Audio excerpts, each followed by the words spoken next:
தனம் அடுத்த வார எபிசோடில் பார்த்தீங்க அப்படின்னா, இந்த மாரி கதிர் வந்து தனத்த பார்க்கறதுக்காக வராரு. வந்துட்டு இந்த மாரி நேத்து நடந்த விஷயத்துக்காக நான் உங்கள்ட்ட சாரி கேட்க தான் வந்தேன். அதனால மன்னிச்சுருங்க. இனிமே இந்த மாரி நடக்காது. அது மட்டும் இல்லாம இனிமே இந்த லைஃப்ல உங்கள எந்த தொந்தரவும் நான் பண்ண மாட்டேன்னு சொல்லிட்டு கதிர் பார்த்தீங்கன்னா சொல்லிட்டு போயிடுறாரு. ஸோ அவர் வந்து சொல்லிட்டு போனதுக்கப்புறம் பார்த்தீங்கன்னா, அங்க தனத்த பார்க்கறதுக்காக வந்து ராதிகா வராங்க. ராதிகா வந்து தனத்துக்கிட்ட என்ன கேட்குறாங்க அப்படின்னா, "நீங்க திரும்ப கதிர் மாமா கிட்ட பேசுனீங்களா?" அப்படின்னு கேட்குறாங்க. நான் தான் ஏற்கனவே அவர்ட்ட இத பத்தி பேசிட்டேன். அதுக்கு நான் அவர பார்க்குறப்பலாம் வந்து ராதிகாவ கல்யாணம் பண்ணிக்கோங்க, பண்ணிக்கோங்கன்னு சொல்லிட்டே இருக்க முடியாது அப்படின்னு சொல்லிட்டு ராதிகா கிட்ட தனம் வந்து சொல்றாங்க.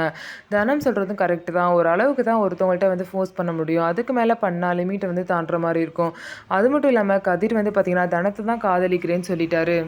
இதுக்கப்புறம் கண்டிப்பா வந்து போய் கதிர்கிட்ட வந்து ராதிகாவ கல்யாணம் பண்ணிக்கோங்கன்னு சொல்லிட்டு தனம் வந்து பேச முடியாத நிலைமையில இருக்காங்க.